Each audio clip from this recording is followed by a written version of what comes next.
자, 어제 드디어 한동훈, 이재명 그 양당 대표 만남이 있었는데 저는 깜짝 놀랐어요. 이렇게 양당 대표가 11년 만에 만났다는 게, 야, 그동안 그렇게 힘들어서 그랬나 이런 생각도 드는데, 어쨌든 뭐 이 진보 보수 언론 모두 어쨌든 촉발로서는 의미가 있다라는 거였습니다. 두 분은 다 어떻게 보셨습니까, 차 교수님? 일단 우리 지금 아까 말씀하신 것처럼 여야 그 대표회담이 11년 만에 이루어진 거에 대해서 많은 사람들이 그동안 안 만났단 말이냐? 이런 식으로 다들 고개를 갸웃거리는데요. 사실은 이거 한국적인 그 정치 상황의 특수성 때문에 저는 그러니까 여야 대표만 따로 만나는 경우가 이렇게 된 거죠. 사실은 대한민국의 지금 여당 대표는 어떻게 보면 전문 경영인이고 사실은 이 지금 여당의 오너는 대통령이잖아요. 그러다 보니까 야당의 입장에서는 사실은 전문 경영인보다는 오너를 만나고 싶어 하거든요. 그러다 보니까 이 지금 대통령하고 영수회담에다 집착을 하니까 그러니까 그 역대 대통령들은 바로 그런 문제들 때문에 사실은 그러니까 지금 따로 만나기보다는, 그러니까 야당 대표와 따로 만나기보다는 여당 대표를 끼워서 3자 회동을 하는 케이스가 많았다는 거죠. 그러다 보니까 사실은 이 지금 여야 대표만 따로 만나기가 쉽지 않았다. 근데 이번에 왜 이렇게 됐느냐?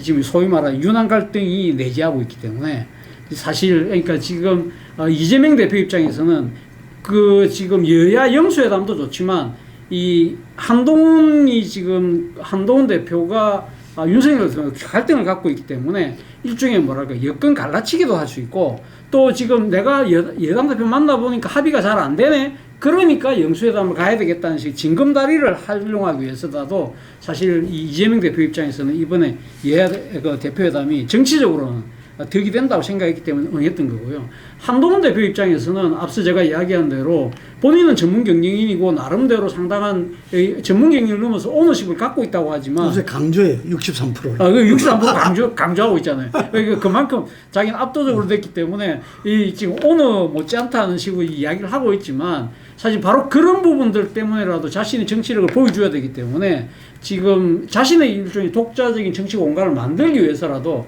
여야 대표회담이 필요했던 것이죠. 그래서 그런 양쪽의 이해관계가 맞아떨어졌기 때문에 사실 우리가 아주 희귀하게 이번 11년 만에 여야 대표회담을 봤는데, 앞서 말씀하신 것처럼 일단 지금 사실 어제 제가 생각했을 때 공동 합의문이라고 만들 수 있을까? 제가 약간은 조금 이 회의적인 시각을 갖고 있었는데, 어쨌든지 이 지금 여야 두 사람의 대표 입장에서는 일단 한 발짝이라도 나가는 모습을 보여야 되겠다는 생각을 했던 것 같아요. 그래서 일단 그 좀 어느 정도, 그러니까 아주 기초적인 거지만 합의를 했는데, 저는 이거 보면서 그 생각했습니다. 야, 이거야말로 말 그대로 적대적 공생관계 아닌가. 사실은 어떻게 보면 이재명 대표든 한동훈 대표든 사실 정치적 라이벌 중에 한 명이 윤석열 대통령이잖아요. 그러니까 소극적인 라이벌은 한동훈의 입장에서는 소극적 라이벌이고, 사실 그 이재명 대표 입장에서는 아주 적극적인 라이벌이잖아요. 사실 어떻게 보면 또 더 큰 바운더리를 본다고 한다면 미래 권력과 현재 권력의 싸움, 그런 부분인데, 일단 윤석열 대통령에 맞서기 위해서라도 앞서 이야기한 대로 이재명 대표 입장에서는 사실 그러니까 지금 한동훈 대표를 밟고 윤 대통령에게 지금 직접 가기 위한 하나의 징검다리적인 요소에서도 적극적으로 이 회담을 필요했던 것이고, 한동훈 대표 입장에서도 사실은 지금 그러니까 야당과의 뭔가의 정치적인 의기투합을 통해서 윤 대통령을 좀 정치적으로 압박하는, 사실 불과 며칠 전만 하더라도 두 사람은 그냥 하이에 불능의 앙숙관계였잖아요. 그런 식으로 본다고 한다면 두 사람이 모르긴 몰라도 40분 동안 지금 독대도 하고 했다는데, 뭐 드러내놓고 말은 안 했겠지만 일단은 이 두 사람이 좀 이렇게 정치적으로 결합하는 긴밀한 모습을 보이면서 윤 대통령을 견제하려는 그러한 이 정치적 목적은 양쪽 다 어느 정도 챙긴 거 아닐까라는 생각이 듭니다. 서본, 저 잡지 좀 가봐라, 잡지.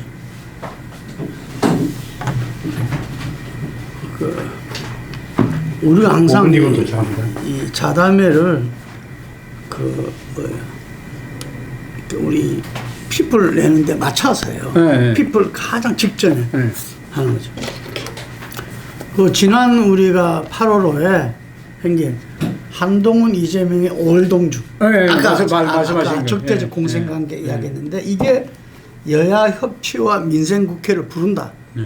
왜냐하면 지금 이번에도 뭐 이 어쨌든 언론에 다 그 놓은 게 민생 공통공약 추진 협의기구 운영 네. 뭐 이렇게 나왔잖아요. 이게 그래서 뭐 본인들하고는 뭐 다른 선택의 여지가 없다고 봐요. 저는 그 방향으로 가는 거는. 그런데 항사님 어쨌든 간에 이번 11년 만에 여야 대표되면 차 교수님도 이야기했지만 윤석열 대통령이 그 한동훈과의 윤한 갈등이 있기 때문에 가능했던 거 아니겠어요? 예, 그렇게 했죠. 윤석열 대통령이 판을 만들었다고 봅니다. 이게 어떻게 보십니까? 그러니까 윤한 갈등이 최근에 그 의료 개혁 사태를 가지고 지속되다 보니까 한동훈이 그 부분에 대해서 그 의료 정원 그 유예 부분을 갖다가 언급을 했고 또 용산이 그걸 깔아뭉개는 와중에서 이 회담이 잡혀버린 거 아니겠습니까? 그래서 당연히 그 갈등이 벌어지니까 이제 그 갈등 속에서 자기 공간을 넓히고자 한 이재명 대표의 의도까지 이제 포함되어져서 한동훈 또 자기의 독자성을 국민한테 과시해야 될 필요가 있고 그 상호 맞아 떨어졌는데 문제는 민생협의기구를 유지한다 했지만 그 첫 번째 문제에서 봤을 때요. 솔직히 상속세만큼 공허한 발표가 첫 안건이거든요. 금융투자소득세인데 대한민국에 주식하는 사람은 한 1100만 된다 이 말이 있어요. 근데 주식하는 사람 중에 금융투자소득세를 걱정해야 될 만큼 주식에서 돈을 많이 버는 사람이 얼마나 될까? 100만 명도 안 된다는 거냐, 인간에. 그러면 100만 명도 안 되는 사람의 안건이 헤드 타이틀로 올라가는 만큼 중요한 것인가? 진짜 최근에 가장 큰 사회 문제는 뭐냐? 주거 문제지요. 집값 폭등, 전세난, 월세 폭등. 그러면 주거난이나 이런 가장 핫한 사회 이슈를 가지고 대중적으로 광범위한 소재를 여야 대표가 찾지 않고 왜 금융투자소득세 같은 거로 갔는가라는 거. 그 다음에 두 번째 합의 중에 또 핫한 게 뭔가 하면 반도체나 뭐 AI 지원이에요. 반도체가 8월 달에 뭐 어마어마하게 수출이 늘어나고 올해 뭐 142조가 더 늘어난다고 하는 마당에 더 지원을 뭘 한단 말입니까?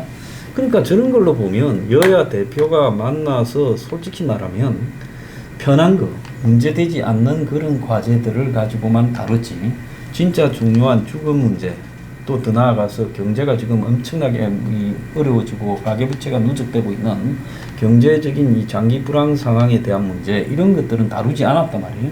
그럼 왜 안 다뤘느냐?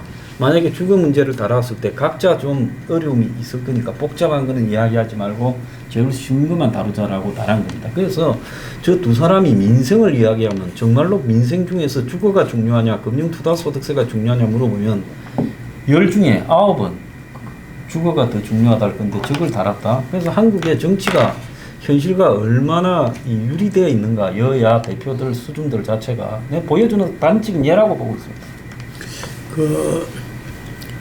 본래 민주당은 이제 그 중산층과 서민을 위한 정당.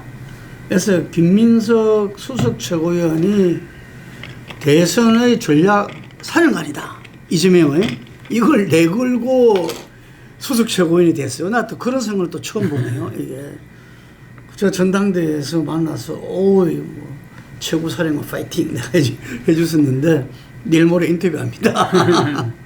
그런데 거기서 뭐라고 했냐면 딴 데 인터뷰 속에서 이제 민주당은 중산층을 두텁게 하는 당이 되겠다. 이런 말을 했어요. 그러니까 중산층한테 상당히 영향을 끼치는 아젠다들 이런 부분을 중시하겠다. 이렇게 이야기했고 금투세 같은 경우는 금방 이 양 선생님 지적한 대로 이게 영향을 받는 계층은 100만 명도 안 된다. 이런 이야기 했잖아요. 그런데 이 일반 개미들이 자기들도 그게 영향을 받는다. 착각하는 거죠. 우리 종부세 같은 경우도 마찬가지잖아요. 일반 사람들이 상속세 인하를 외치는 거하고 똑같아요. 상속세 그러니까. 내는 사람 별로 없는데. 그게 상속세, 종부세, 금투세 다 마찬가지 같아요. 근데 이걸 뻔히 아는 우리 이재명 대표와 민주당에서 왜 그럴까? 저는 진성윤 정책위원장을 유임시킨 부분을 보고서 아마 당 정체성을 그대로 가져가겠다는 건가 좀 헷갈립니다. 그래서 진성준 정책위원장한테도 한번 물어보려고 하는데 하여튼 간에 금방 말씀하신 대로 저는 의료 부분에 대해서 약간 이거는 국민 사기극 아니냐.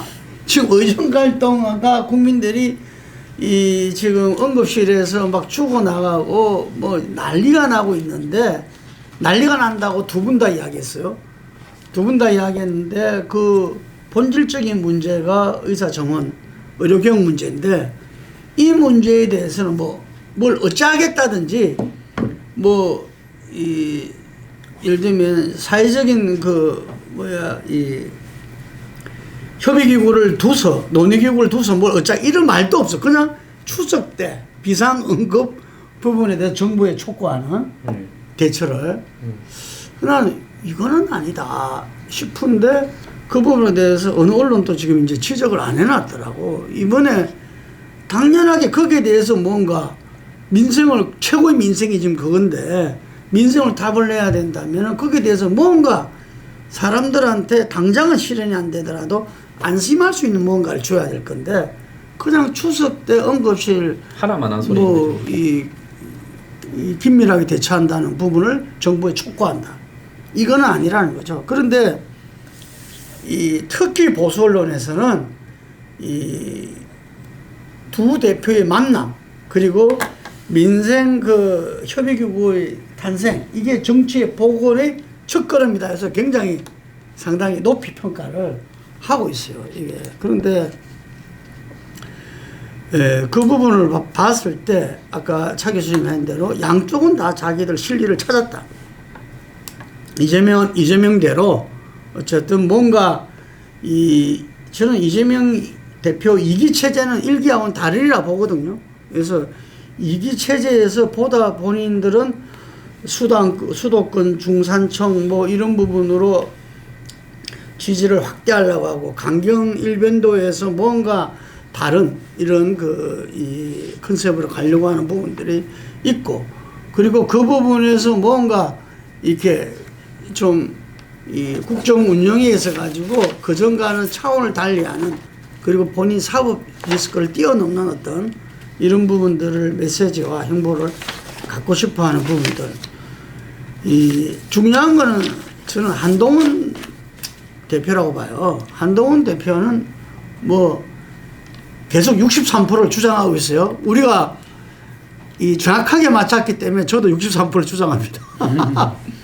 63%, 당신 민심 다 63%다. 이걸 주장하는데 63%에 비하면 너무 초라하다. 지금. 예를 들면은 당대표 출마 1승에 어쨌든 최상병 특검을 풀기 위해서, 전국 운영에서 여당이 뭔가 역할을 하기 위해서 제3자 특검법을 이야기했고, 지금 민주당에서 다 받겠다. 이번 대표회담에서는 이재명 대표가 제보 조작 공작, 제보 공작까지도 받겠다 했음에도 불구하고 당내 논의를 야기할 수밖에 없는, 실제 지금 의총에서 만약에 꺼냈다면은 저는 현재 친한교로 분류되어 있는 17명 내에서도 거의 지지 발언 없이 저는 아웃될 것이다, 이래 봐요. 지금 그게 지금 한동훈 대표의 위상이다. 당내 위상이다.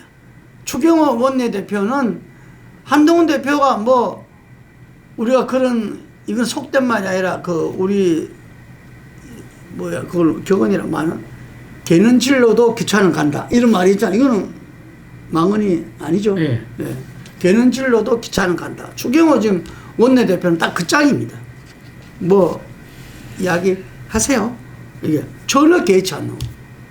저는 한동훈 대표가 당내 리더십을 어떻게 확보해 나갈 것인가. 지금 비서실장인 박정아 의원은 어릴 때부터 제가 잘 아는 친구인데, 그 친구가 고난의 길에 들어섰다. 옛날에 박찬종 의원을 모셨기 때문에 그때도 고난의 길이었는데 더 큰 고난의 길에 들어섰다고 본인이 그러더라고. 왜냐하면 당을 하는 것을 같은 무리가 하기 때문에 서로 뭔가의 그런 걸 가지고 함께 나누고, 그걸 갖다가 확산시켜내고, 또 붙어야 될 상대가 있으면 또 경쟁도 하고 붙기도 하고 이래야 되는데, 당내에서 이거는 메아리가 없다는 거죠. 메아리가 없다. 참 깝깝하리라 저는 봅니다. 한동훈 대표가 지금 저럴 때 본인이 국민 눈높이, 국민만 바라보겠다 했을 때 어떻게 해야 되는가? 저는 이걸 잘 생각해야 된다. 여러 아젠다나 이런 부분들 당내 내부 논의 소통 힘듭니다. 국민과 직접 해야 돼. 그걸 가지고서 본인이 윤석열 대통령하고 맞서든 뭐 타협을 하든 어쩌든 간에 나가야 되는데 지금 그 부분에서 지난번에 누가 이야기한 대로 친한 내에서도 내부 논의를 활성화하지 않고 있다. 뭐 지금 거기서도 주장하지. 왜 저는 페이스북에만 올렸느냐. 예를 들면 당에서 한번 논의해 볼 생각도 안 하고 논의하면 박살나더라도 해야 되는 거죠. 그리고 당대표면은 당 공식 조직을 활용해야 됩니다. 여의도 연구원, 정책위, 뭐 사무처에 있는 뭐 어려운 수령 구조 다 해야 되는데 안 하고 있다는 거죠. 저는 한동훈 대표의 운명이 저는 심히 우려스럽다. 그냥 기다리만 돼서 될 일인가 이런 생각이 들어요. 한동훈 대표 걱정하는 제 말이 맞는 맞습니다. 겁니까? 저는 뭐 한동훈 대표 앞서 말씀하셨습니다만 사실 이번 여야 대표 회담에 한동훈 대표가 사실 자신의 정치적 한계를 또 한 번 보여줬다는 생각이 듭니다. 그러니까 지금 그 본인이 지난번 전당대회 때 공약으로 내걸었던 게 최상병 특검법 제3자 추천제였지 않습니까? 그것도 민주당이 받겠다. 그리고 또 추가적으로 더 이야기했던 제보공작업까지도 지금 민주당이 받겠고 더 나아가서 어떤 조건을 걸더라도 또 하겠다고 어제 이재명 대표가 이야기했음에도 그걸 덜썩 안지 못하는 이유는 사실 당내에 이 지금 현재 한동훈의 얘기가 먹혀들지 않고 있다는 것이죠. 그렇다고 한다면 사실 한동훈이 63% 아무리 외치본들 정치적인 현실은 그만큼 간극이 크다는 것인데 사실 저는 그런 생각을 합니다. 본인이 지난번 그러니까 당대표 한 달을 맞이하면서 그 이야기 했거든요. 진짜 정치라는 것은 이견을 이렇게 잘 다독여서 하나로 만들어가는 거라고 그랬는데 지난 한 달 동안 과연 그런 모습을 보여줬는가? 그렇지 못하다는 것이죠. 예를 들면 유난 갈등이라는 부분, 그러니까 대통령의 생각이 아주 완고하다고 한다면 그럼 당내에서라도 이견을 좁히기 위한 노력들을 끊임없이 보여줬어야 되는데 좀 껄끄러운 뭐 최상병 문제 같은 경우는 본인이 아예 이야기를 안 하잖아요. 그리고 지금 아까 우리가 의료대란 이야기 했습니다만 의료대란도 그러니까 지지난주죠. 지지난주 그러니까 그 8월 셋째 주 일요일 날 열렸던 고위당정회의에서 그것도 다 끝나고 난 뒤에 그 한독수 총리한테만 따로 가서 이 지금 의료대란이 심각하니까 2026학년도에 의대 정원을 유예하자는 식으로 이야기를 했다는 거예요. 그렇다고 한다면 그럼 같이 갔던 당의 공식기구에 있는 사람들은 도대체 뭐가 되는 거예요? 사실 그 문제 때문에 추경호 원내대표도 나는 이야기한 바 없다. 그리고 정책위 의장인 김상훈 의원도 난 아는 바가 없다. 그렇게 이야기를 하면서 스스로가 왕따가 돼버리는 그러한 상황이 됐다는 것이죠. 사실은 지금 의대 정원의 이 지금 필요성은 누구나 다 공감하지만 이 과정을 만들어가는 과정에서 엄청난 의료대란이 지금 발생하고 있고 이렇다고 한다면 뭔가 정책적 융통성을 발휘할 수 있도록 그러면 대통령이 설득이 안 되면 당 차원에서 의견을 모아서 그걸 당론으로 제박해서 대통령하고 사실 어떤 식으로든 정치적 단판을 벌려야 되는데 그러지 못하고 자신이 생각하는 것이 선한 의지, 선한 정책이니까 이게 먹힐 거라고 생각해서 혼자서 그냥 이렇게 그냥 외치는 이러한 식의 리더십으로 와갖고는 안 된다는 거예요.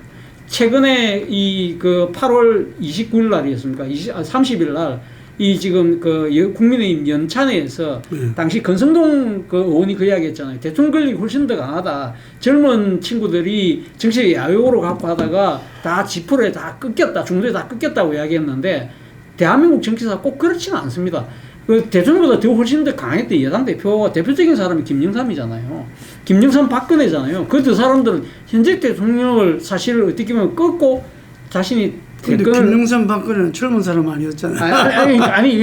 그러니까 대통령 권력이 더 강화됐는데 제가 드리고 싶은 이야기는 그거라는 겁니다. 그러니까 왜 김영삼 박근혜는 여당 대표임에도 불구하고 자신의 뜻을 간철시켰느냐? 그거는 민심의 지지를 얻었거든요. 민심의 지지를 얻는데 지금 한동훈 대표는 민심의 지지를 아직까지 완벽하게 얻지를 못하고 있다는 거예요. 그렇다고 한다면 지금 시간이 긴 것 같지만 제가 생각했을 때는 지금 한동훈 대표는 남은 시간이 얼마 안 됩니다. 왜냐하면 10월 달에 보궐선거 있잖아요. 여기에서 어떤 결과가 나오면 또 상당한 정치 위기를 맞이할 수 있거든요. 그렇다고 한다면 이 짧은 시간 안에 어떤 식으로든 당내를 아울러서 자신의 리더십을 보여야 되는 그 절박함이 아직까지 제 눈에는 보이지 않습니다. 네. 근데 어쨌든 간에 YS 박근혜 비교는 도저히 할 수가 없죠. 한동훈이. 그 사람들이 가진 그 정치적인 어떤 이 자원이라든지 이런 부분하고. 그래서 한동훈은 어찌 보면 굉장히 가냘퍼요. 어떻게 보십니까? 제가 볼 때는 솔직히 정치라는 게 이 다방면에 통한 종합예술적인 문제가 있다고 보는 분야거든요.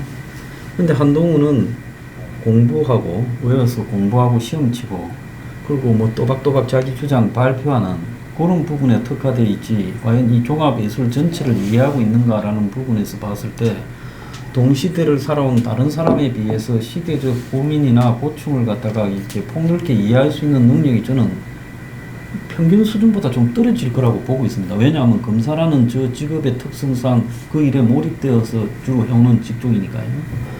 그런데 윤석열을 우리가 보면서 소통이 잘 안 된다고 비판을 하는데 한동훈은 어나더 윤석열은 둘이서 티격태격하지만은 제가 봤을 때 윤석열이 가지고 있는 부분에서 윤석열은 그나마 술이라도 잘 먹고 이러지만 한동훈은 윤석열이 가진 그런 것도 못 갖춘 것 같아요. 그래서 봤을 때 지금 자기 이야기를 아예 안 해요. 당 대표로서 모르겠어요. 자기 측근이라고 자기가 정한 사람의 이야기만 듣지 그들하고만 상의하는 구조는 있을 거라고 보지만 실제로 어떤 현안을 갖다가 공적인 회의에 던져서 그걸 끌고 갈 수 있는 능력 자체나 리더십이나 또 그런 걸 토론하는 과정에 대한 민주주의적인 어떤 훈련 자체가 안 된 사람이라고 난 보고 있어요.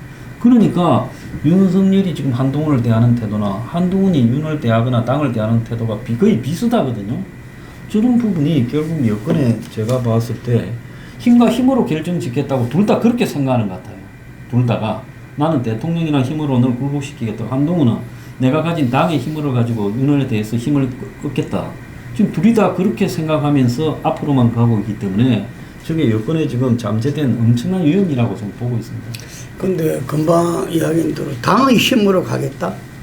근데 한동훈이가 당의 힘이 없어. 당이라는 게 원래 여건의 여당이라는 게 또 특히 보수 정당이라는 게 야당 여당을 떠나서 대중적인 파워를 갖다가 광범위하게 갖는 조직이 아니라는 거죠. 그냥 보수가 찍을 사람이 없으니까 선거 때 찍어주는 조직이지 그 밑에 저변 조직을 지금 민주당처럼 저변 조직을 광범위하게 대중적으로 가지지 못했다는 겁니다. 직능이나 이런 것까지 포함해서 그걸 갖다 모르는 거죠.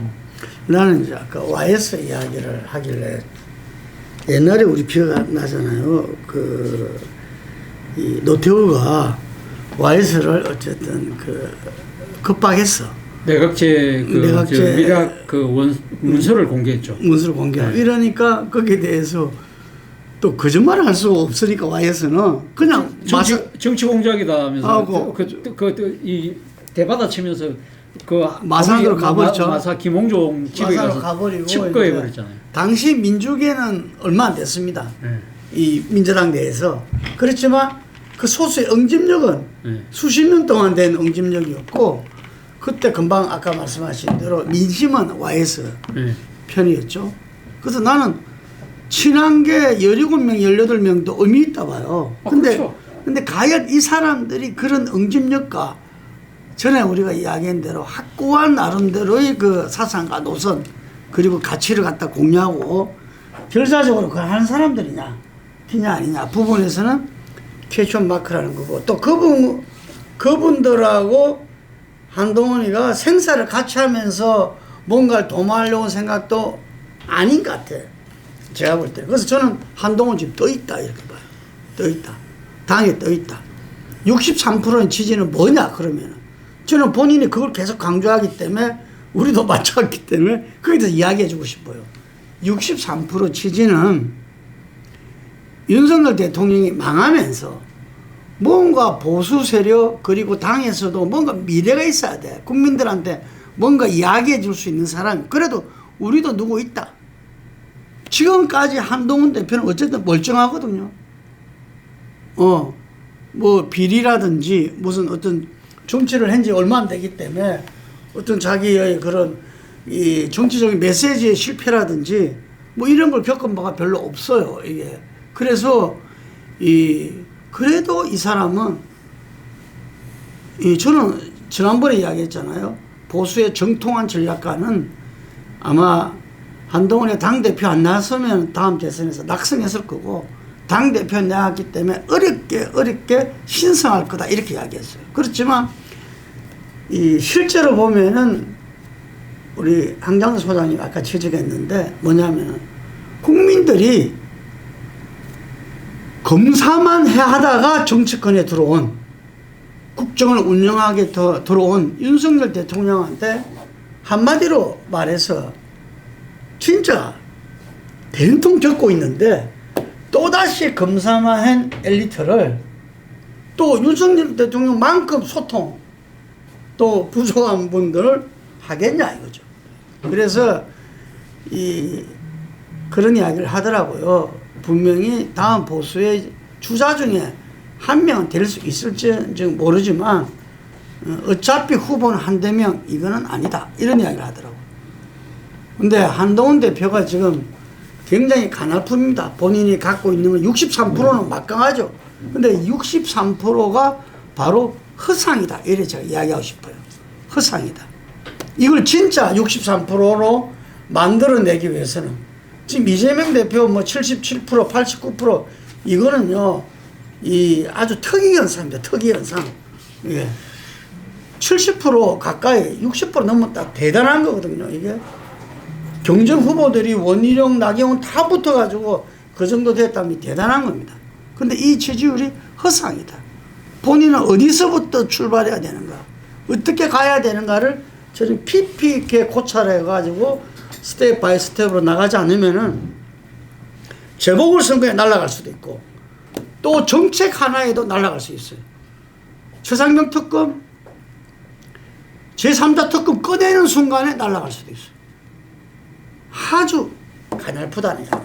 자기 운명을 지금 뒷받침하고 있는 기반이 가냘프다. 처음부터 하나하나 밟아 나가지 않으면은 저는 이 긴 세월, 최소한 내후년까지는 윤석열 대통령은 권력을 갖다가 마음껏 휘두르라 봐요. 마지막 해 되기 전까지는. 그렇기 때문에 지금처럼 한동훈 대표가 해나간다면은 이거는 바람 앞에 등불이다, 이래 봅니다. 우리 지금 늦게 오셨잖아요. 네? 네. 그 내가 저 친구 이야기했어. 홍수님한테 날짜를 분명하게 이야기하지, 내일이라는 거는 애매모호한 기준을 이야기하면 안 된다고. 월요일이니까 내일이니까 화요일. 밤에 줬으니까 그게 더 정확하시네. 그 지금 어제 회담 가지고 이야기를 하면서 긍정적이나 출발로 다들 이야기하는데 그 한계를 이야기하면서 지금 한동훈에 대해서 좀 구체적으로 이야기하고 있어요. 뭐 윤석열 이야기하셔도 되고. 네. 어제 회담. 우리가 보통 정치권에서 하는 하나의 어떤 그 기본적으로 정치권에서 많이 하는 이야기가 있죠. 하늘 아래 태양은 두 개가 떠 있을 수가 없다. 그것이 이제 서서히 나타나기 시작합니다. 첫째, 지금까지 우리가 정치 분석할 때 정당 지지율을 그렇게 중요하게 보질 않고 대통령 지지율 중심으로 해석을 했어요. 그러나 한동훈 대표 체제가 들어서고 이재명 대표 체제가 들어서면은 이 이후부터는 대통령 지지율과 더불어 정당 지지율이 이제는 중요한 지표가 됩니다. 그런데 이번에 뭐 다들 언론에서는 윤석열 대통령 지지율이 갤럽 조사의 경우는 20%대 초반으로 떨어졌다, 23% 뭐 이렇게 이 부분에 초점을 맞추지만, 그것과 별도로 지난 총선 이후 지금까지 기본적인 추세가 뭐였나 하면은 민주당이 총선에서 대승을 했는데 정당 지지율에서는 국힘당한테 밀리는趋勢를 보였어요. 그러나 근저에 들어와서 조사 기간마다 차이가 있지만은 갤럽조차도 보면은 지금 국민의힘이 앞서 있다가 이제 추월을 당하기 시작합니다. 그래서 윤석열 대통령은 당연히 대통령 지지율을 책임져야 되지만 한동훈 당 대표는 정당 지지율을 책임을 져야 되는 겁니다. 정당 지지율의 책임을 져야 되는데 지금 나오는 집권 추이는 보면은 근자에 민주당이 앞서 있다가 국민의힘이 앞서 있다가 민주당이 앞서는 이런 추세를 보이는 좋지 않는 모습을 보이고 있다. 그러면 왜 그런 문제가 발생하는가? 그거는 여러 가지로 설명을 할 수가 있겠지만 제가 보건대 내가 계속 이야기하는 것이 한동훈 대표의 집권 전략기획팀들이 보면은 전통적 국민의힘 즉 보수 진영의 전략기획팀하고 성격이 좀 달라요.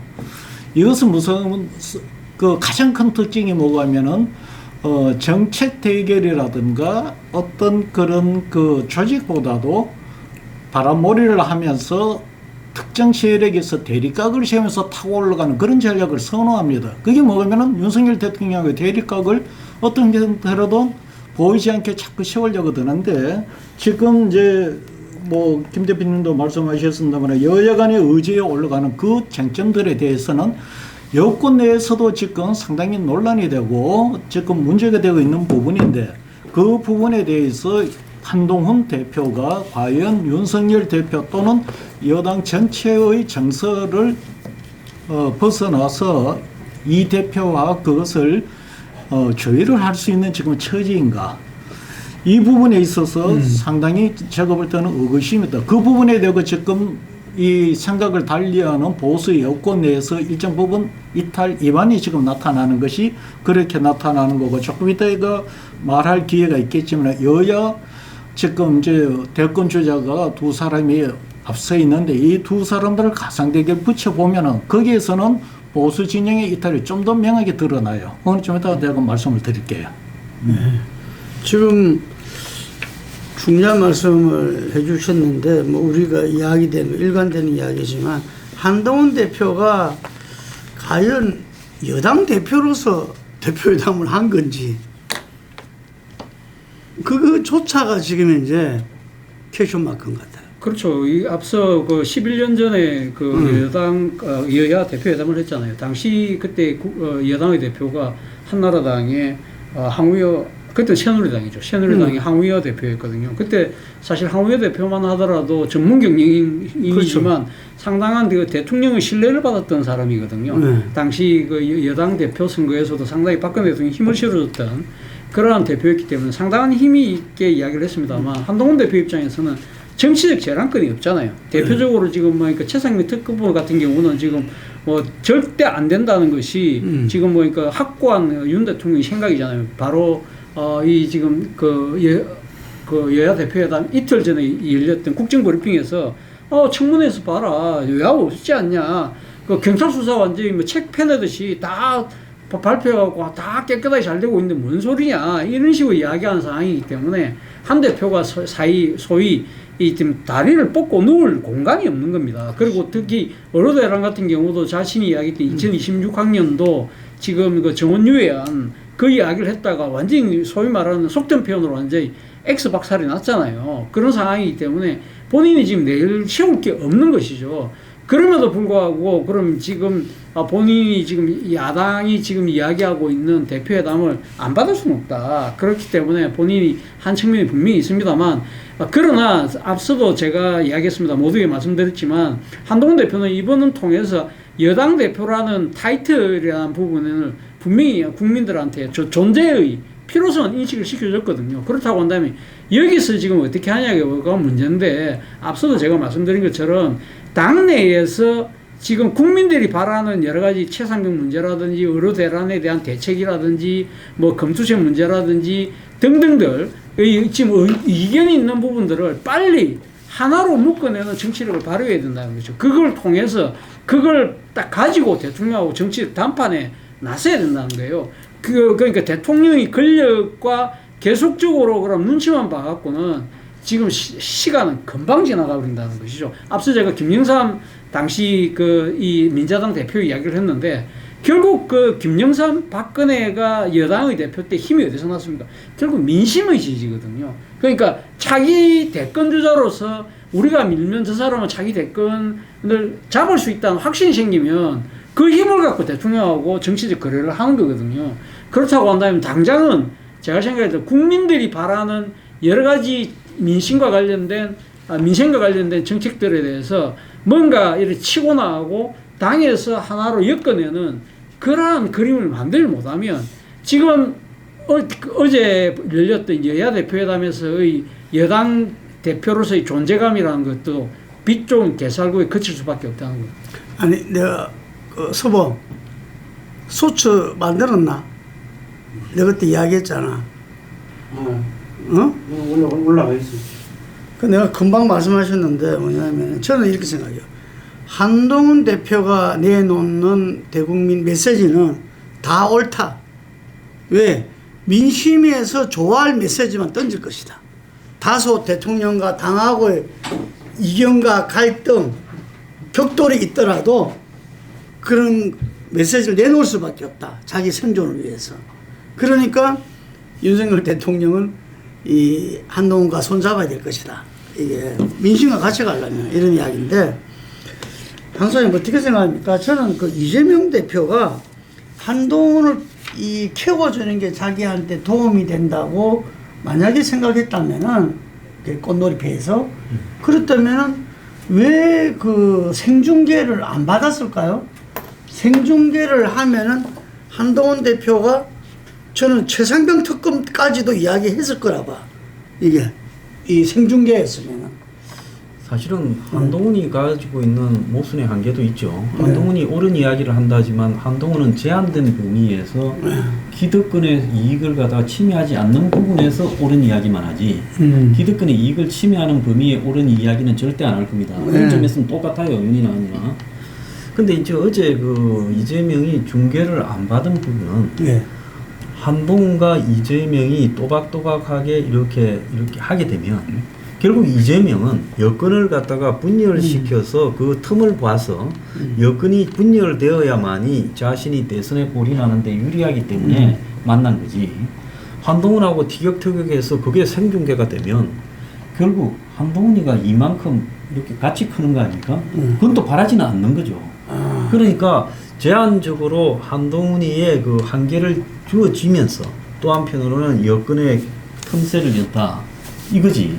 둘이가 또박또박 해가지고 그게 줄계가 되면서 많은 사람이 보고 어제 방송들이 생중계하고 그래가지고 그게 핫 이슈가 됐다면 어쨌든 한동훈도 이재명과 동급에서 이 지지율이 올라갈 수도 있어요. 그러니까 이재명은 그러기는 바라지 않기 때문에 생방송을 안 했다는 거예요. 그러니까 이 형식과 방법에서 또 주제 내용에서 굉장히 서로 제한적인 부분만을 했기 때문에 이게 언론이 평가하는 것처럼 민생을 논의했다라고 그렇게 저는 평가하는 게 아니라 그냥 싸우다가 만나는 길도 있구나, 조금 정상으로 가려고 노력을 하고 있구나, 이 정도로 봐야 된다고. 저한테 만약에 이재명 대표 조언을 구했다면 생중계 받아라. 아니 지금 한동훈을 키워봤자 얼마 크겠어. 예를 들면은 그것도 이제 앞서가 있는 사람의 몸조심이죠. 자, 우리 홍 수장님. 지금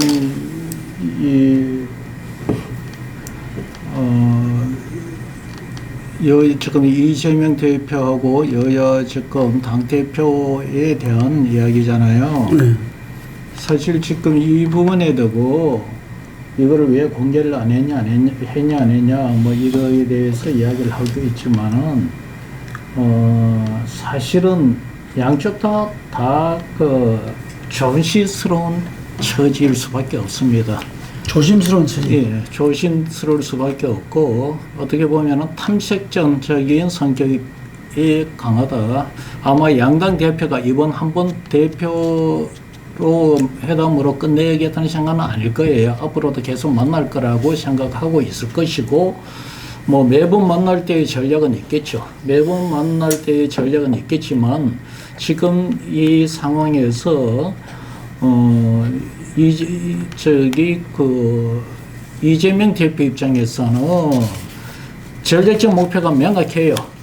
지금 여권의 분열 그 부분에 대한 그 포커스를 맞추는데 그것이 공개된 상황에서 서로 이야기할 수 있는 것은 아니라고 보는 거고, 두 번째 한동훈 즉 여당 입장에서 놓고 본다면 그것도 그 여권의 분열적인 어떤 그런 부분에서 서로 주고받을 그 공격해오는 부분에 대해서 어떻게 디펜스 하느냐, 이 부분도 잘할 수도 있고 잘못할 수도 있고 한데, 그런 부분들이 바로 첫 여야 대표 회담이 되고 바로 그게 나가는 것이 바람직스럽지 않다. 그리고 아까 제가 이야기했지만 우리가 8월달 조사를 했을 때 지금 양 후보간에 1대1로 붙였을 때 격차가 많이 나요.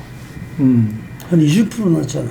그때 그냥 뭐 좀 이런 감은 있지만 이재명하고 한동훈하고 1대1로 붙여보니 한동훈이 30.4, 이재명이 50.7%예요. 이거는 저희들이 8월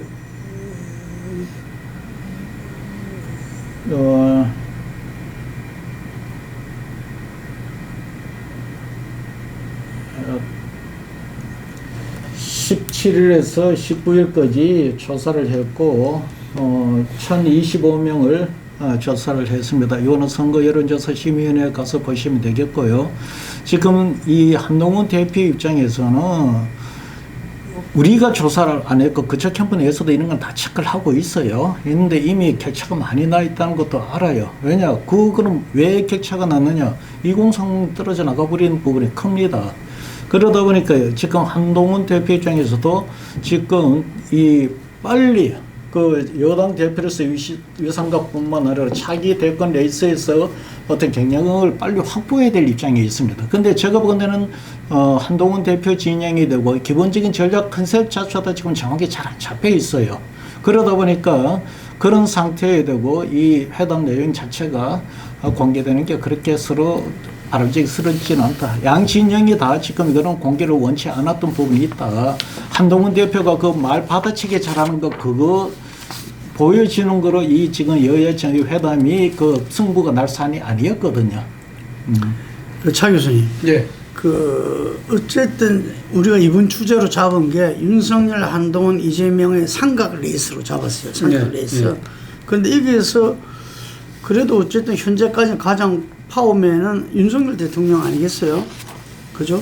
윤석열 일단 뭐 대통령이어서 지금 살아있는 권력이니까 그죠? 일단 그런 측면이 분명히 있죠. 근데 29일 국정 브리핑 보셨잖아요. 오랜만에 또 기자들하고 질의응답도 하고 그랬어요. 근데 오늘 보니까 또 22대 국회 개원식은 또 불참입니다. 좀 윤석열 대통령 보고 일부 보수나 이런 데서도 이야기를 하는 게 좀 딴 나라에 있는 것 같아. 아, 그렇죠. 저는 구름 위에 있다. 이렇게 이야기하는데 좀 어떻게 보고 계십니까 지금? 제가 바로 현재 윤석열 대통령. 그거와 관련해서 제가 아마 내일자에 아마 폴리 칼럼에 칼럼 나옵니까? 칼럼을 썼는데요. 제목이 그겁니다. 윤 대통령이 쓴 나는 왕위로 소이다. 홍사용 시인의 나는 왕위로 소이라는 시가 있잖아요. 사실 저는 국정 브리핑 보면서 윤 대통령이 이제는 내 스스로가 왕이라고 천명하는 것이 아닐까라는 생각이 든다는 것이죠. 사실은 손바닥에 왕자 딱 써가지고 국민들한테 물론 그렇기는 했습니다만 사실 어떻게 보면 지금 국정 브리핑에서 보여준 대통령 인식 자체가 정말 위험한 것이 아까 구름 위에 있다고 그랬지만 김동인 지사가 달라라는 표현을 썼더라고요. 제가 생각했을 때도 윤 대통령 인식은 지금 현실과 너무 동떨어진 달나라 여행을 하고 있다고 생각을 해요.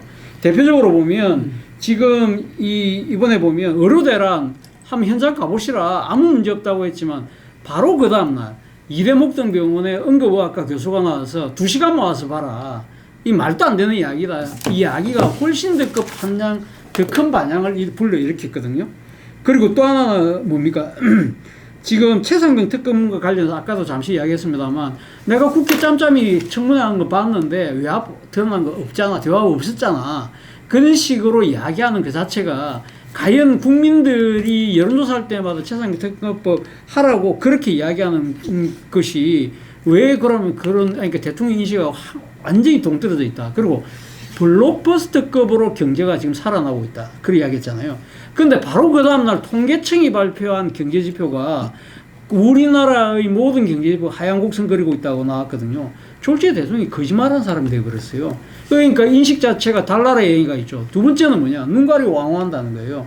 자, 김영석 독립기념관장과 관련된 이 지금 유라이트에 대해서 뭐라고 했습니까? 나 유라이트 모른다.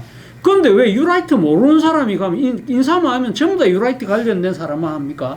한국각 중앙 원장, 그 동북아 역사재단 이사장 등등 비롯해서 그리고 최근에 이 김문수 노동부 장관이 이번에 청문회에서 뭐라고 이야기했습니까? 지금 일제시대 때 우리 선조들의 국적은 일본이라고 이야기했잖아요. 그러면 1965년에 한일 기본조약에서 우리나라가 천명한 게 뭡니까? 일제와 맺었던 모든 조약은 무효다. 그래서 한일 병합 자체가 무효라고 주장한 것이 대한민국의 기본 정부 방침이거든요. 그거를 지금 어기고 있는 거예요. 여기에 대해서 아무 말도 안 하는 거예요. 이런 부분들이 정말 눈 가리고 앙하는 거고, 또 하나 또 사례를 제가 하나 더 이야기를 하면, 이번에 그 전격적인 국방부, 그러니까 경호처장을 국방부 장관으로 앉혔잖아요. 그래서 이번에 기자들이 물었어요. 왜 이래 외교 안보 이렇게 체계를 갑자기 바꾸느냐?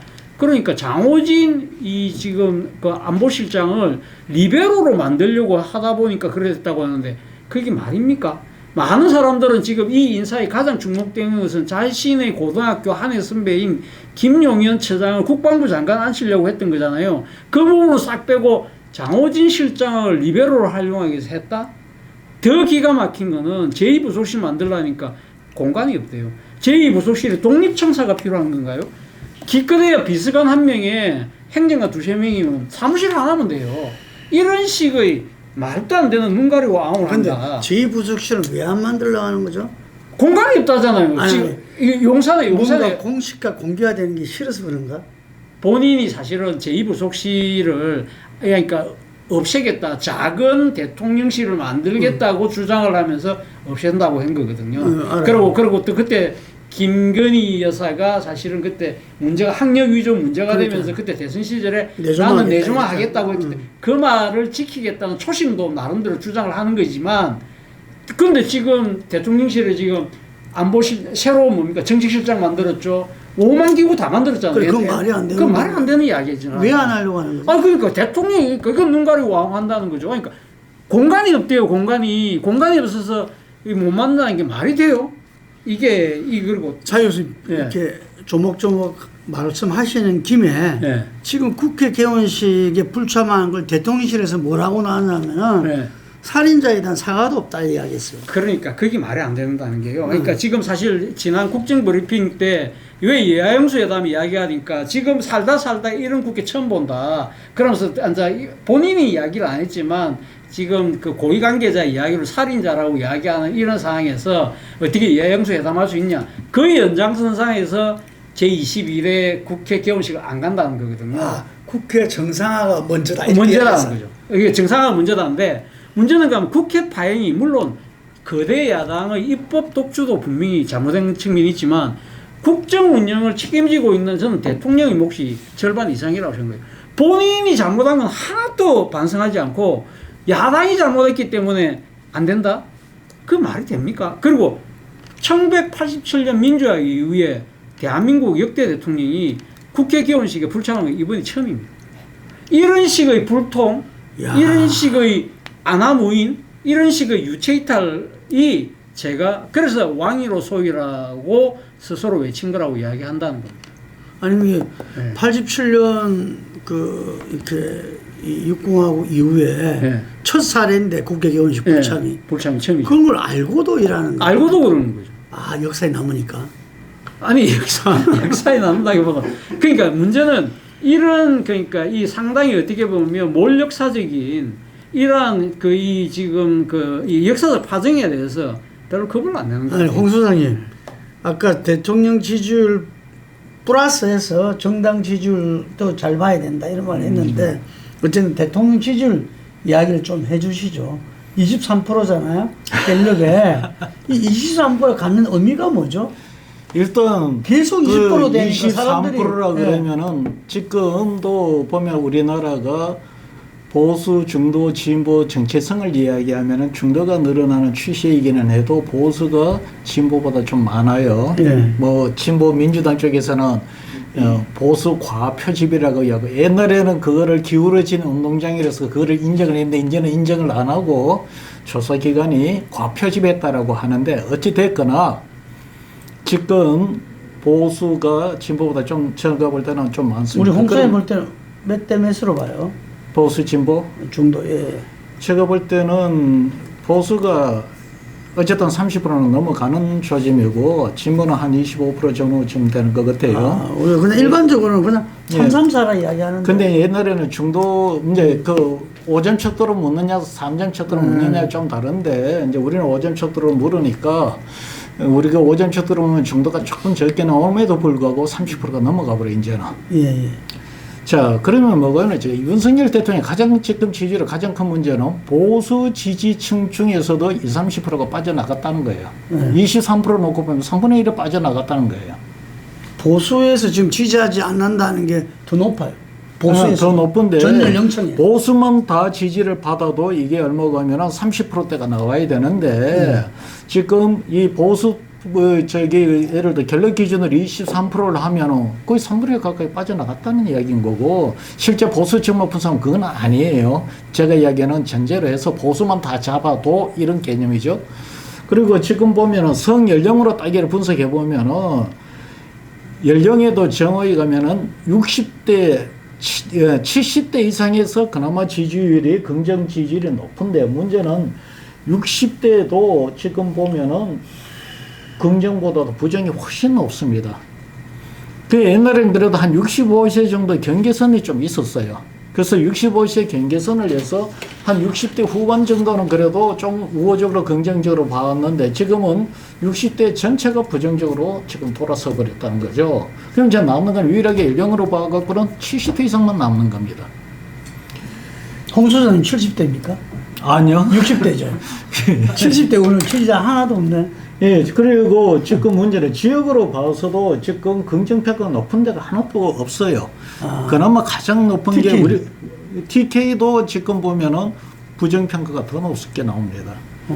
그러면 예를 들어서 실질적으로 지금 보면은 예를 들어 이게 그 LS 조사든 전화 면접이든 조사를 해서 20% 초반에서 한 30% 사이가 지지율이 나오더라도 이것이 그 평균적으로 어느 정도 균등하게 지지율이 나와주면은 이거는 그나마 같은 30%의 지지율이어도 25% 지지율이어도 지지율이 갖는 그 함축적 의미를 좀 더 크게 나옵니다. 문제는 지지율이 이것이 한쪽으로 편향이 되어 있다는 겁니다. 자, 내가 노인을 폄하를 하기 위해서 그런 게 아니고 지지율 예를 들어 한번 봅시다. 윤석열 대통령 지지율이 70대는 낮게 나오고 20, 30대가 높게 나온다 칩시다. 그러면 이 같은 25%에서 30%라도 그 갖는 값은 전혀 또 달라요. 미래 세대들의 지지를 받는 것과는 다르죠. 문제는 그나마 지지율이 지금 30대 이상에 70대 이상에만 이렇게 극단적으로 살림 현상이 나타나니 이 동력을 갖고서 실질적으로 국정을 운영할 수 있는 동력으로 삼기는 어려운 지경이다. 실제 지지율보다도 이 지지율이 갖는 동력은 오히려 몇 포인트를 빼고 해석하는 것이 맞지 않나 이런 생각이 들어요. 제가 지금 동서양의 역사 대화 시리즈들을 쭉 보고 있거든요. 그럼 거기에는 아마 그 중세부터 근대까지 대체로 있는데 다 왕정 국가들이 많아요. 근데 그 왕도 보면 민심의 동향, 그렇죠. 민심의 향방, 그리고 자기가 민심을 갖다가 지금 이제 멀어졌다 어쨌다 하면 뭔가를 해요. 하다못해 무슨 규제라도 지내든지 뭔가 신용이라도 하죠. 도저히 안 된다 했을 때는 전부 다 양의를 해요. 이게 그 우리 양의 쇼를 많이 한 게 태종 아니었습니까? 이게 그러니까 그 양의의 어떤 그런 이벤트를 통해서 다시 또 이게 자기 왕권을 강화하고 뭐 이런 게인데 저는 이 뭔가 국정의 전환이라든지 뭐 이벤트라도 뭐라도 해야 되는데 왜 이런지 모르겠어요. 어떻게 생각하십니까? 하나만 더 말씀드리면은 이제 그 이 지지율의 성격이 너무 고연령층에 접근 국한되어 있다는 것하고 또 하나는 우리가 조사를 해보면은 LS 같은 경우는 정식 고관여층이 많이 조사를 한다, 응답을 한다 손 치더라도 같은 예를 들어서 뭐 우리 조사에서는 30.8대 65.9%가 나와요. 그런데 아주 잘한다 이러면은 30.8대 65.9는 이 두 배 남짓이잖아요. 문제는 여기서 아주 잘한다고 아주 잘못한다는 극단적인 지지 비토 그룹하고 적극 지지층하고 비율은 어떻게 나오냐면 17.9대 56.8%가 나오는 거예요. 이거는 거의 3배 정도가 차이가 나버립니다. 우리 총선 전부터 계속 이야기했던 게 국정 운영에서 아주 못한다는 게 늘 50% 넘었다. 그래서 이번 22대 총선은 무조건 어려울 것이다. 이렇게 이야기를 우리가 계속 이야기를 했었잖아요. 장소님 어떻게 생각하십니까? 이거 왜 뭔가 변화를 아직 3년이 많이 남았는데 왜 안 하려고 할까요? 뭔가 믿는 바가 없이 저런다 하면 멍청한 사람이죠. 뭘 믿을까요? 문재인 쪽이 수사 들어갔지 않습니까? 아, 문재인 수사. 예. 그러면 이재명 재판에 대해서도 뭐 믿는 게 있는 것 같아요. 만약에 그게 아니고 그냥 저렇게 간다 하면 그야말로 완전 노브레인이죠.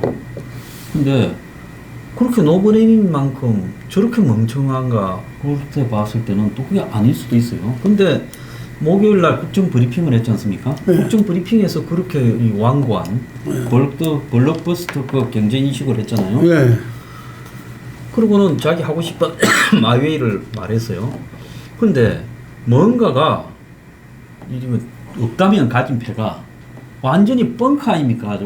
무슨 뭐 도박을 국정을 가지고 도박을 하는 것도 아니고 뻥카가 있어가 그럴싸하게 있는들 하는데 허세만 부리다가 나중에 이제 내려가면 한 대 맞을 거를 뭐 10대 맞을 수도 있지 않겠습니까?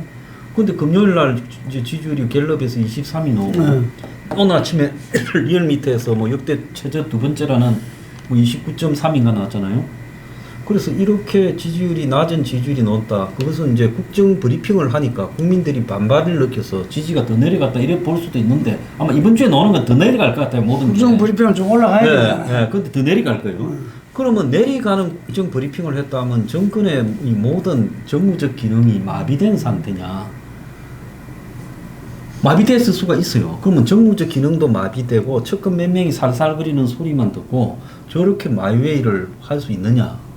그렇게 보자면 너무 무모하거든요.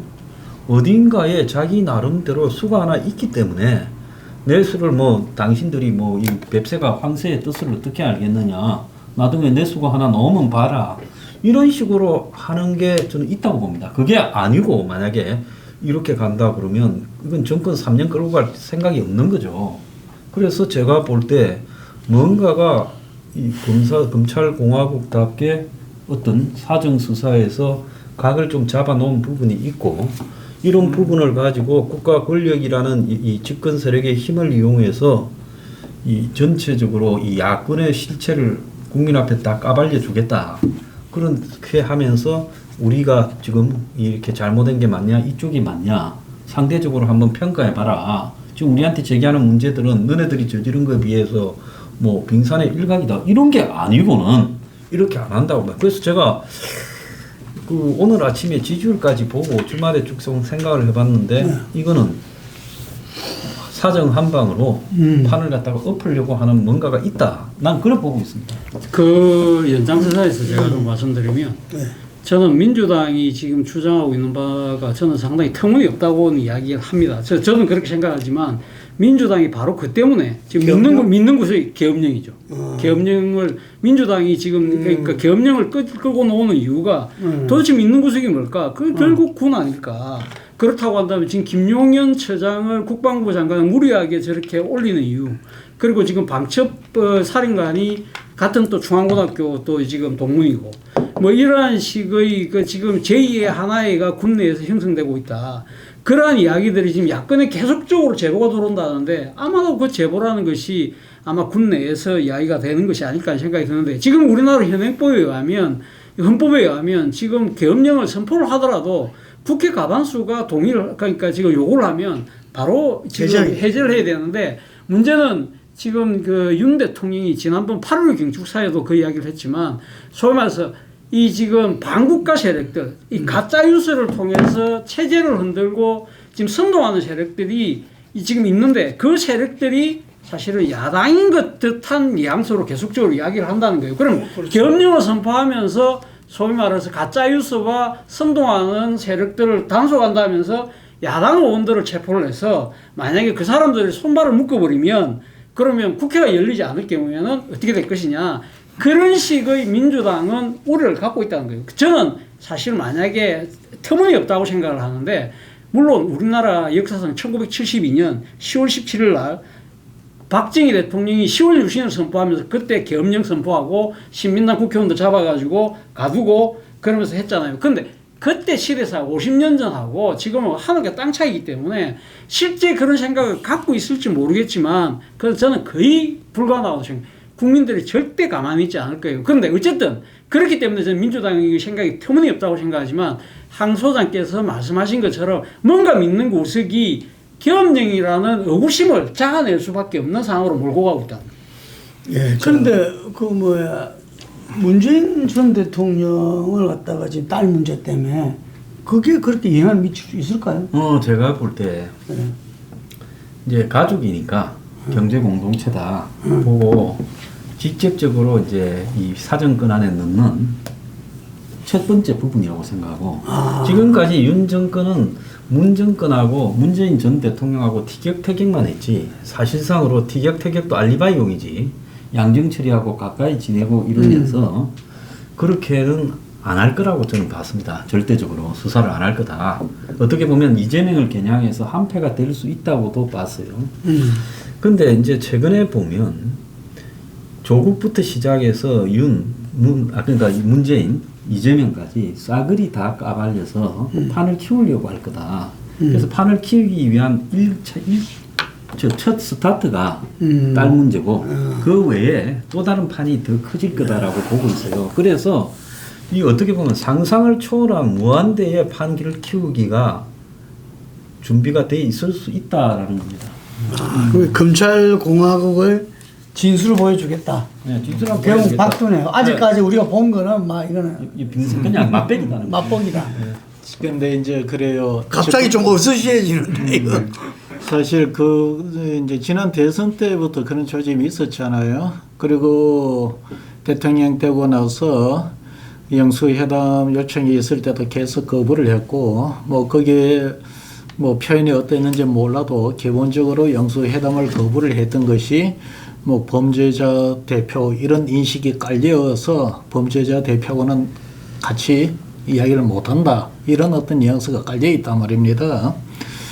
그거는 이제 현 정부의 어떤 이 정세 인식이나 국정적인 전략 차원에도 어떻게 그걸 가든 그거는 모르는데 예를 들어서 믿는 구석 차원에도 그것이 이제 일단락되는 지점에 왔는 거로 즉 10월달 11월달 이런 판결들에 대해 갖고서 믿는 구석으로 생각할지 몰라도 우리가 극단적으로 이야기해서 이재명 대표에 대한 사고 리스크로 어쨌든 이재명 대표를 다음 대선을 출마 못하게 만든다 칩시다. 그렇다고 해서 대통령 지지율이 올라갈까요? 지금 국민들이 볼 때는 윤석열과 이재명, 윤석열과 지금 이 현 정부와 지금 여당의 기타 정치인들 간의 관계는 그야말로 정치인들의 이해관계로 보는 거예요. 그 승부가 난다고 해서 국민들한테 무슨 그러니까 생활이나 지금 경제적 어려움이나 국제 정세에 있어서 뭐가 해결책을 보이는 것도 아니고 당장 제일 지금 중요한 경제적인 문제 관련해서 해결책이 나오는 것도 아니에요. 그러다 보니까 그거는 검찰공화국으로 규정을 하든 안 하든 그 승부는 날 수가 어떤 형태로든 이쪽에 이기든 저쪽에 이기든 승부가 날 수 있지만 제가 이야기하는 거는 민심은 그로 인해서 민심이 현 정부한테 유리하게 돌아가지는 않을 것이다. 문제는 그렇게 해서 설사 윤석열 정부가 이겼다 치자. 그게 이기는 모습은 여러 가지 상상을 할 수 있는데 이기다 쳤는데 민심이 안 돌아오면 그때는 진짜 참 제가 봤을 때 가격. 민심을 올리는 걸 생각하는 게 아니라 바닥으로 다 끌어내라가 10%의 민심으로도 굴러가게 하는 거라. 하향 평준화를 기대하고 있다고 봐요. 올라가는 거는 절대 생각 안 할 거라고. 이번에 나는 국진 브리핑을 보면서 좀 이상하다고 생각했는데 이게 맞추어가 비맞추지 않겠다. 그러니까 뭔가가 여기에 각이 짜여져서 있지 않고는 저렇게 이 아니 국회 브리핑을 할 수 개원식에 87년 이후에 처음 안 그것도 다 온다잖아. 같은 맥락으로 봐야 돼. 이거 역사에 남을 건데 어떻게 안 나올 수 있냐. 그러니까 허접하고 부패한 너희들한테 다른 사람들은 뭐 좋아서 안 가겠다. 나왔냐고. 그래서 내가 봤을 때 뭐 전 야권 그다음에 뭐 전 야권 정부 현 야권 전부가 다 이렇게 막 이 쓰레기다. 그러니까 내가 깨끗해지기는 어려우니까 너희들이 나보고 더럽다고 하면서 좀 탄핵하고 특검하겠다는데 너희들이 더 더러운 놈인 걸 파헤치겠다. 이렇게 되면 혼란 속에 3년은 채우겠죠. 내가 볼 때 그렇게 갈 거라고 생각하지. 지금 올리려고 생각은 안 한다고 봐요. 이 낯을 사람들을 갖다가 다 정리하는 거네. 낯을 만한 사람들을. 앞서는 그 조국을 사람보다도 부른 것도 굉장히 이상하잖아요. 주말에 조국을 봐줘야지. 친문재인으로 이재명을 포위한다면 앞선다기보다도 윤석열 대통령식의 이제 뭐 이야기는 예를 들어 검찰공화국이다 칩시다. 검찰공화국의 어떤 기준 잣대에서 놓고 봤을 때 문제가 되는 거는 이번에 다 정리를 하겠다. 먼저 그런 인식이라는 이야기잖아요. 근데 근데 우리가 문제는 그 지금 그러니까 이렇게 지금 황 소장이나 뭐 지금 홍 소장님 말씀하신 것처럼 그렇게 생각을 갖고 있다 하더라도 저는 그게 좀 불가능한 것이 지금 국민의힘 내에서 8명만 이탈하면 탄핵 가결할 수 있습니다. 그렇기 때문에 사실 이 국민의힘 내에서도 상당히 말은 못하고 있지만 윤 대통령의 이 지금 상황이시 국정 운영 방식에 대해서 지금 부글부글 끓고 있는 목소리들이 분명히 있거든요. 그렇기 때문에 진짜 만약에 검찰을 동원해서 소위 말해서 다 모든 정치 세력들을 다 끌어내려서 다 같이 그런 식으로 같이 망하자는 식으로 가면 저는 아마 지난 그 2016년에 지금 여당에서 68표 이탈했습니까? 그 이상은 또 이탈할 수 있다. 오히려 거기서 먼저 윤 대통령 탈당하라. 아니, 그러니까 저는 여당 내에서 윤 대통령 탈당하라. 그러면서 우리는 독자적으로 가겠다고 아마 차별화하는 그런 목소리들이 나올 겁니다. 그렇게 된다고 한다면 과거 뭐 그 김영삼, 김대중, 노무현 이런 사람들이 그 대통령 말기에 다 여당을 떠났지 않습니까? 그때는 사실은 그러니까 대통령 선거 임박에서 그냥 떠난 측면이 분명히 있지만 사실 어떻게 보면 2년이나 안 가놓은 상태에서 만약에 여당 내에서 대통령 떠나라는 이야기가 나오면 그건 바로 탄핵으로 갈 거예요. 그거는 뭐 제가 생각했을 때는 윤 대통령 스스로가 자신의 정치적인 생명을 스스로 지금 제촉하는 그런 길로 갈 수 있다. 그런 생각이 나는 윤석열 대통령이 그 우리 그 최근의 현대사에 대한 이 인식이 역사를 좋아한대요. 그 이준석 대표를 전에 만나고 오니까 자기 당대표 시절에도 보면 역사 이야기 좋아하시고 어쨌든 뭐 많이 또 알고 이렇다는데 역사 흐름을 좀 본질을 갖다 잘 모르고 있지 않나 하는 생각이 들어요. 검사의 시각에서 바라봤을 때는 뭐 농담 삼아 제 친구들도 검사가 많지만 그 친구들은 자기들 빼고는 전부 다 잠재적인 범죄자라 보잖아요. 농담 삼아 술자리에서 그런 이야기를 하는데 그 4.19든 가까이 6월 항쟁이든 지난 촛불이든 이런 걸 봤을 때 나는 이번 총선의 결과를 이렇게 생각할 수 있죠. 전체 득표는 8%대로 오히려 지난번보다는 좁아졌다.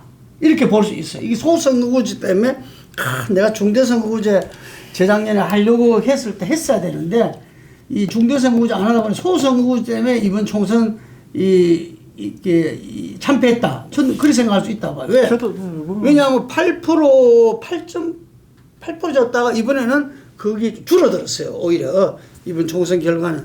그래 생각하면서 예를 들면은 지금 아까 말한 대로 이렇게 검찰공화국의 진짜 진술을 보여준다든지 혹은 개헌까지도 우려할 정도의 어떤 그런 움직임 도대체 왜 일하는지 모르겠다는 거잖아요. 뭘 믿고 일하는지 모르겠다라는 건데 이게 어째 하더라도 민심은 안 돌았을 거다 이런 이야기인데 그 민심에 대해서 나는 상당히 잘못된 역사관과 민심관을 갖고 있다 이렇게 지금 저는 느낌이 와요. 이게 정말 자기들이 볼 때는 우리 옛날에 뭐 누가 그랬습니까? 그 백성들은 개돼지와 같아.